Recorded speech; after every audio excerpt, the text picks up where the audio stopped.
Welcome to the Multifamily Investor Nation podcast. I'm your host, Dan Hanford. With us today is Amy Sylvis. Amy, welcome to the podcast. Thank you so much for having me, Dr. Dan. This is really exciting. I appreciate it.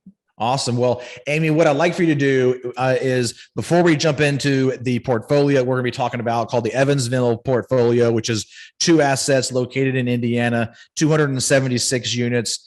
Before we dive into that asset, share with us a little bit about yourself and your background and kind of where you are right now in the multifamily space.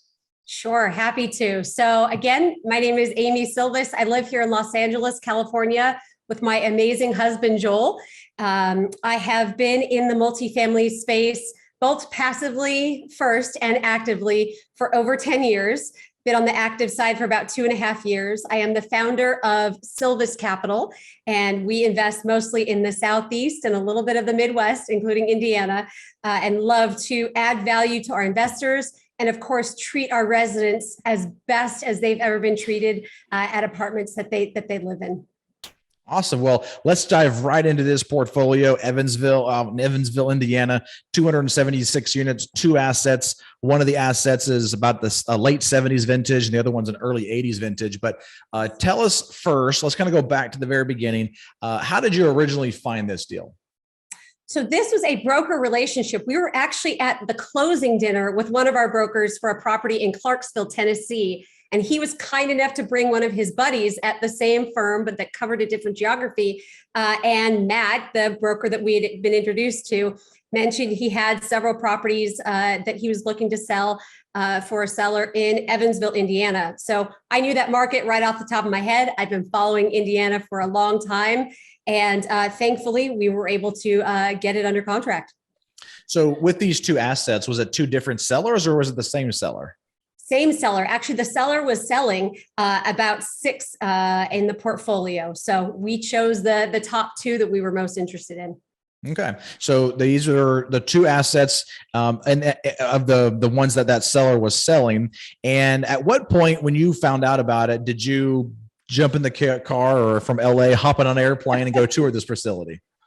Yes. So I am very fortunate. I have boots on the ground in some of my business partners. So yes, they were able to, as I was crunching the numbers, doing my market research, confirming the comps, my business partners who have closed dozens of deals with before went and hopped in the car, to your point, and toured the property with the broker.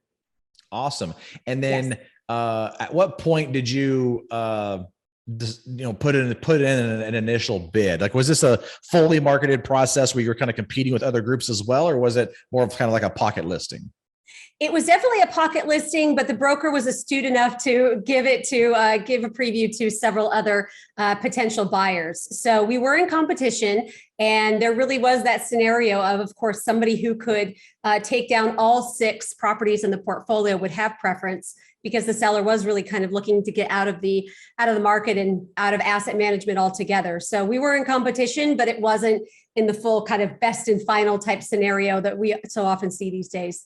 Yes, good. And so how many rounds of offers did you go through? What was there, just like one round and they said, you got it? Or was there a couple of different offers going back and forth? Yeah, so there were a couple negotiations going back and forth. And actually, we kind of came down to the final with one other group that won. We didn't win initially. So that the reason we lost out is that particular buyer was interested in buying 4 out of the 6 properties, and price was pretty similar to what we were willing to offer. So we initially didn't win out, but fortunately the properties came back to us. So what happened to that original buyer? Do you know? We do. Unfortunately, it was a motorcycle accident circumstance, which we never want to hear, something bad happening to someone. But that buyer was not able to follow through on the contract and was very kind of open about his physical situation. So we hate to benefit from someone else's misfortune, but that's kind of how that goes. Wow. Okay. Heavy. So thankfully, obviously, it came back to you. So that was definitely a benefit for you. Yes. So now you have this asset back. When they came back to you on it, did they just basically give it to you at your last offer price? They did. And since we had closed with them, with that company before, they knew, we were good for it, and, we'd be able to take it across the finish line. Okay, great. And walk me through the terms of the contract and the PSA, if you will, as far as like, how much due diligence did you leave on the table there, and then time to close, and then the extensions, and then walk us through the earnest money too. Yes. So earnest money was $300,000. We put a good amount down for earnest money. And we did have a typical 45, 45, 30 type situation. So yeah, we had the good fortune of the property management company that we have worked with in dozens of other properties across the United States was currently managing this one. So the due diligence process was quite a bit easier because, our property management was already on site and knew the history of the property for several years. So with the 300,000 and the earnest money deposit, walk us through that just a little bit. First off, I think one of the first perspectives we have to have is what was the final kind of purchase price on this one? Yes. So the final purchase price was 23.8 million. Okay. So 23.8 million. So you put just over 1%, call it maybe 1.3, 1.4% down. And at what point did that earnest money deposit become non-refundable? So it was non-refundable after 30 days. Okay. So even though you had 45 days due diligence, you wrote it into the contract after the first 30 days, it would go hard. Yes, that's exactly right. Was there any additional earnest money deposit that you had to put up after the 30 days or after the due diligence period? So we did have to pull an extension of the contract. So yeah, we did put an additional 100,000, if memory serves, to execute that extension. Lending was a little fussy at that time, so we just needed a few extra weeks to get that finished. Yeah, I'm definitely looking forward to kind of diving into the financing piece of this deal too. Okay.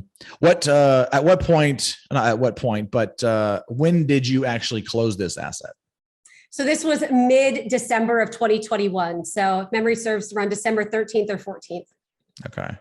December 2021. Good. Yes. Definitely a lot of things happening in the debt market at that time. So it'll be good to cover some of that stuff. So, all right. So we have the contract. We've got it signed. We're now going through the due diligence process. Walk us through the due diligence process here. Did anything crazy come up on the properties or anything that you had to handle or deal with or set aside CapEx or anything? It was really smooth. Again, we had a huge advantage knowing the property management company and having worked with them. So they understood what we were looking for, how we operate. And so they were great partners in helping us do our standard due diligence and uncovering, anything that may have been an issue. And thankfully, it was extremely smooth. So a lot of times when we're taking over properties, we're taking over properties that maybe aren't performing as well as we think we can perform them. And a lot of times it has to do with the property management company. And obviously in this situation, the property management company, you've worked with them before and you like them. So was that a concern for you on this property? So it wasn't a concern, but we are aware, just because someone and you've worked with them before doesn't mean that they may not have a propensity to kind of hide mismanagement or something along those lines. But we really do a thorough financial audit, rent roll audit, occupation audit, all of those things to kind of dig deep.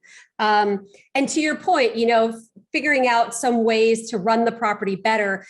We really had a different mindset than the current owner, the people we were buying from, in terms of the previous owner bought the property and it was really unstable. So really they were taking the property to stabilize it. And our goal taking over was to really run it differently, infuse quite a bit more capital and take it up to the next level to make it institutional grade with our business plan. So to your point, we were a little concerned. We had a little trust but verified, but everything cleared and looked great.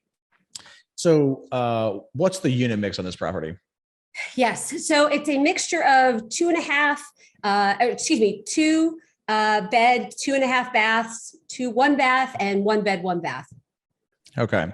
And walk me through what the business plan is on these assets. Because obviously they're, late 70s, early 80s. Had there already been a couple rounds of renovations that had happened on the property, and kind of what's your game plan for it? Sure. So it started off with really understanding the Evansville, Indiana market and what was present there. And what we saw and identified was a large gap in kind of a B+, A- type asset class. There was a bunch of new A class, A plus, top of the market. And then there was C plus, maybe barely B minus, which these properties were upon takeover. So this gap that we understood and identified with our own research, and of course with our property management, with the feedback that they got from residents, was really where we were excited to take this property and fulfill that niche within the market. So a lot of these units were classic. They had not been renovated since they were purchased, little basic repairs here and there. So our goal was really to replace the countertops, the flooring, really bring this up to a B plus, A minus asset that the market demanded. And so currently right now you were saying it's about a C, it's like a C plus plus or something like that. Probably closer to a B minus, but barely a B minus. Yeah, okay. Exactly. Okay. Yeah. So I want to park here for just a moment, because one of the challenges that our group has experienced firsthand is the challenge of doing a true reposition of an asset from one asset class to another asset class. And this one is basically trying to jump one entire jump, basically taking it from like you said, a barely B minus to hopefully a barely A minus, right? Or maybe even a strong A minus. Mm-hmm. And one of the challenges that we've seen and experienced ourselves is that it's very, very hard to change out the resident demographic while you are doing renovations to try to bring in a higher quality resident that comes into the property to be able to charge more rent and they can afford more and things like that. So how are you planning with your group to kind of get through that phase? It is challenging, to your point. There are always bumps in the road. Thankfully, we've done this before, specifically with this property management company, not in this market. But, we really have the strategy of working from the outside in. So right upon takeover, we've decided to do some exterior renovations. There were some beautiful water features and lakes. We've upgraded that. We're creating a walking path, painting, basically, signaling from the outside that things are changing. But to your point, there are some folks we've already seen that are ready, willing, and able to pay higher rent for nicer units and want to stay within the property. But there will be challenges as we do upgrade, and some people may not be able to afford to stay there. So it is a piece by piece process, and really maintaining those relationships that our property management already has with the residents and has for several years to be able to ease through that process. But it's not without challenges, to your point. Yeah, no, I think it definitely is challenging. And, I always, take a close look at look at different, assets that are like that, because I almost get a pit in my stomach thinking about it, but it's probably because of my prior experience that didn't go as we had planned. We still went full cycle on the deal. It still over exceeded our investors' projections, but throughout the process was definitely challenging. And I just remember this one interaction that I know, of course, from our perspective, from the GP's perspective, yes, we're managing the manager or managing the asset manager. The asset manager is managing the manager or whatever on our team, but we don't personally have a lot of interactions. But I remember being on the property and hearing a phone interaction with a prospective resident on this property, and they said, the outside of the property looks great. The inside of the units look great. But when I went and drove the property, just seeing some of the people that were walking around the property, I just felt unsafe, and so that was an interesting thought. But that's something that's kind of hard to okay, everybody, you need to stay in your units. You can't walk around or you can't do things. And so it's to me, it's hard because you can't put A-class residents in a C-class neighborhood. It just doesn't work. But that's what you're trying to do, because you're trying to basically say, C-class, stay in the units while we renovate. And while we renovate, we're going to improve the units, and we're going to put A-class residents in the unit next to you. And they're paying, $200-$300 more, $400 more a month. But we want you guys to live together for a while. And that's where the disconnect is. And so most of the time I hear that when people do this, they're like completely gutting a building and doing it building by building if it's on a property, or just completely emptying the property, giving people cash for keys, getting them out, renovating, and then 6 months, starting to lease up again. Right. Yeah. Very well said. And, we did, to your point, make do a lot of investigation in terms of what type of area these properties are in, even though they are B minus, in terms of the property itself, they are in B plus areas. So thankfully we're not in, that much of a jump in terms of the area, but your point is taken, and it is definitely a challenge from time to time. We're not afraid of that. We've done it before, but if it was easy, everyone would do it, right? That is true. Everybody tries to do it, but not everybody is successful with it. But it's good to have somebody like you that has the background of having the track record of doing it well and executing. So kudos to you and your group for being able to execute that, and looking forward to seeing the success on it. So yes. What's kind of I know you mentioned some of the different things as far as the countertops and the floors on the interiors. What's the overall interior CapEx budget per unit right now? Yes. So the overall interior CapEx budget per unit is close to, I'm just refreshing my memory. So we're doing approximately $12,000 a unit. We do bake in about 25% margin just for inflation and such. So really, hopefully we'll spend around $9,000 to $10,000, but we do like to pad that just because we've all experienced what it's like to pay more for supplies and labor. Yeah. And that 12,000 per unit is all on the interior, right? Yeah. So that's interior and exterior. No, excuse me. That is just interior. Forgive me. Yes. Okay. Yes. We've got another 10,000 exterior as well. Okay. So 10,000 per unit on the exterior. So close to two and a half to 2.7 million on the exterior. Yep. That's exactly right. So on the interior, flooring, countertops, are we doing appliances? I'm assuming you're probably doing appliances. Yep. Fixtures, light fixtures, backsplash, the whole nine. Washer and dryer in some units that don't already have it. Yes. What about cabinets? Definitely doing cabinets. Some of them we're able to paint. Some of them we will be replacing. That's a bit of a supply issue for us as well. So we'll see how that goes. Yeah, that's definitely a healthy budget, but it's needed to be able to transition like you are from a kind of a C class or lower end B to a high end a B or even a lower end A. So good there. Now on the exterior with the 2.7 million roughly that you're going to spend on the exterior, walk us through some of the things that you're planning on there, because that definitely is a good healthy budget to renovate the exterior as well. Yes. Yeah. So things all the way from landscaping to painting. We've already finished the painting of the exterior.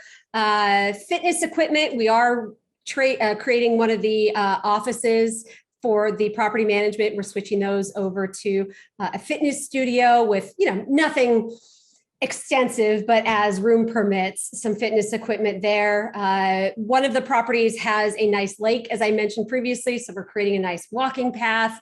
And and the pool, just making sure tools are not tools, supplies for the pool, toys, all of those things are all up to snuff for what people are looking for in that demographic. Yeah, and of that 2.7 million, what would you say you're spending the most on? Because it sounds like you're going to probably spend quite a bit on one particular area, and then just kind of like touching up a lot of some of the other areas. Yeah, exactly. So even some of the hallway upgrades that we were looking to do, that's going to be quite pricey. The margin that we baked in is quite a bit. And even the, painting the exterior of the buildings, that's probably going to be the highest price at around 90 grand. What's the age of the roofs? That's a good question. Let me try to refresh my memory there.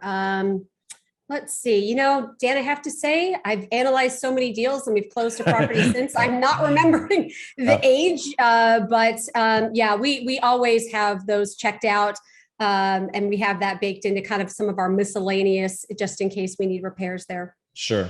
Okay. I always wonder with the 70s and 80s vintage, like it's obviously been placed at least once, probably twice at this point since it was originally built. So just wondering kind of how much more life you have on it, but definitely good to have some extra margin there in the reserves in case you need to dip into that for some of those kind of unknown things that can happen on these properties. So since you've taken over the property since December, has anything was not really necessarily scared you, but maybe came up that you weren't expecting?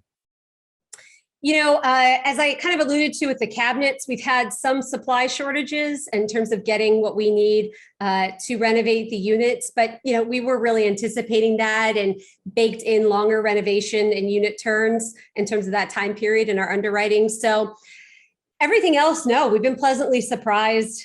We've had good lease renewals. We've increased, even without renovations, rents by 10% just over the past 6 months. So we're very pleased with how things are going thus far. Awesome. So let's kind of pivot now and talk a little bit more about the debt, the financing side of this deal. So walk us through the financing piece. Sure. So we did go with bridge debt for this and did a loan to cost structure. So we were able to get 75% loan to cost and a 3.4% rate. It is variable. So we did purchase rate caps, and the term is a 2+1+1+1, which was really important to us because we all know that the interest rate environment and our ability to refinance into perm is could be a little uncertain moving forward. So we wanted to make sure we had that contingency and that option, because it's all about options, right? And this time. What about interest only period? 3 years IO. Okay. So 3 years IO. And then so is it a 3-1-1 or a 2-1-1-1? The 2-1-1-1. Okay. So they're basically saying that if you want to get the third year, that third year will be an interest only, right? Correct. Yes. And then you can of course do that same thing for up to 5 years. Okay. Correct. 75%, 3.4. I mean, it's funny because, if we were talking about this in December, we might've said, that interest rate seems a little bit high, but you look at the interest rates now and you're like, man, I wish I could get a 3.4% right now. Amazing how times have changed, even just in the past under 6 months, isn't it? Yeah. I mean, even 30 days at this point. I mean, right, yeah. Things have been changing so much right now. It's just been crazy. So yes. I remember last year when you were making offers on deals and it goes way past the guidance price. And this year it's like, you can't even get to the guidance, it's like, right. You're good if you can even get somewhat close to the guidance, but yes. It takes sellers anyway. A little bit to catch up with the environment and where buyers are, where our heads are, huh? Yes, it's true. I mean, it's just been very challenging, but kudos to you on that rate. I mean, obviously it's floating, so it's going to change right now. So right now it's going to be a little bit more stuff like that, but buying the rate cap is definitely important. One of the questions I had for on the rate cap is rate caps, have lately have been becoming more and more expensive. Yeah. And so on this particular deal, did you buy a full term rate cap or did you buy like a short term, like 1 or 2 year rate cap with the option to renegotiate that in a few years? Great question. Yeah, we bought a 2-year rate cap, so kind of a shorter to medium term ish. Yes, 1.25%. So we're happy with that. We thought it was a good move to be extra conservative. Yeah, that's good. You're probably at this point now. Yes. With the interest the way it's been, but anyway, it's fun to always look at things after things are already done. It's like, man, I wish I could have that kind of stuff happening right now. So it's actually good. All right, so let's move into the structure that you did with the investors. How did you structure this deal with your investors? Yes. So we did a 70-30 split in terms of cash flow, and then a waterfall structure in terms of the equity event. And how much equity did you raise on this one? We raised about $6 million. Yes. So $6 million on this one, 70-30 split. And any preferred return on this one? We did have a equity partner that got a class A1 share that has a 10% preferred return. Okay. And then the common shares, there's no preferred return. It's just a straight split. Correct. Okay. And of the $6 million, how much did that 10% pref investor invest? I think only a few $100,000. Let me just double check my numbers to make sure I'm speaking correctly. Yeah, just about $200,000. Okay. Very low. All right. Okay. And I mean, obviously, when you look at that, it's like, 10% pref is actually, it's great for the investor. I'm assuming that they're probably in a preferential position in the capital stack too, right? Correct. Yes. So they're getting that preference, but the rest of the upside of the deal just gets spread across all the other investors. So I like those types of deals where you actually have the two shares like that, so that the investors that want to get in at the higher pref but no upside and want those higher cash flows and lower risk, they can do that. And then you have the other investors that still get the benefit that from the sale on the back end. So great structure there. So how did you end up raising this? I'm sure this wasn't your first project, so you might have already had some investors that you were following you and were able to be repeat investors. But how did you go about raising it? Yeah, so I did this deal with Quattro Capital. So, had some experience there in terms of repeat investors. Last I checked, I think it was about a 50-50 split in terms of new investors and folks that are returning with, other deals that they invested us with. But yeah, it's all about relationships and folks looking to diversify their investment portfolios. Awesome. Well, let me ask you this. I know we kind of, dove deep in several different areas here. Mm-hmm. Is there anything that we have not touched on yet that maybe you think might be interesting for us to bring up about this acquisition? Gosh, I think we really covered it. I mean, it's one of those kind of steady Eddie, not too many alarm bells or, war stories, if you will, but a great property. And, I think probably the most hair on this was really the location that some people, hadn't heard of Evansville, Indiana, and wanted to know why we were interested in being in the area. But other than that, no, we've covered most of it. Awesome. Well, I have two final questions for you to wrap up the episode here. Great. They're kind of contrasting questions. The first one is, what did you find that was easier during this entire process that maybe originally you thought was going to be a little bit more challenging? Really, the equity raise.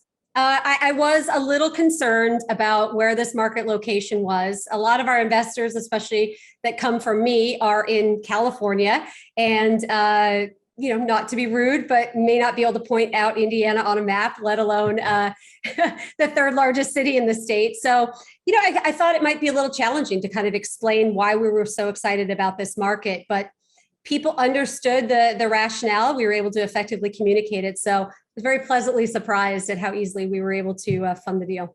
Awesome. And then the last question is the opposite of that is what did you find more challenging that maybe originally you thought was going to be a walk in the park? That's a great question. I really thought because we had these broker relationships and, we heard about the deal, we were only one of kind of a handful. I thought we had a pretty good chance of getting this deal under contract right from the get-go. So when the sellers decided to go with another buyer, it was a bit surprising. Hopefully that doesn't sound too egotistical, but it just kind of felt like this was this property was going to work out well for us. So, all's well that ends well, of course, but it was a bit surprising. Yeah. Well, Amy, I want to thank you so much for taking some time out of your busy schedule and the beautiful weather there in LA to be indoors on this podcast with us and sharing all these insights. How can the listeners reach out to you if they have some further questions for you about this particular acquisition or they want to just continue to follow you more? Yes, sylviscapital.com, spelled Sylvis, capital.com. I'm also very active on LinkedIn. Would love to connect with you there. I try to add as much value to folks as possible. So yeah, reach out. Would love to talk to you. Awesome. Well, again, thank you for being here on the podcast and sharing with us. Looking forward to continuing to follow you and also looking forward to meeting you in person at the June MFIN Summit live in Charlotte, North Carolina, coming up in June 2022. I can't wait. It's going to be a lot of fun. I'll see you in the VIP. Thanks, Dr. Dan. Thank you. Bye-bye. Bye.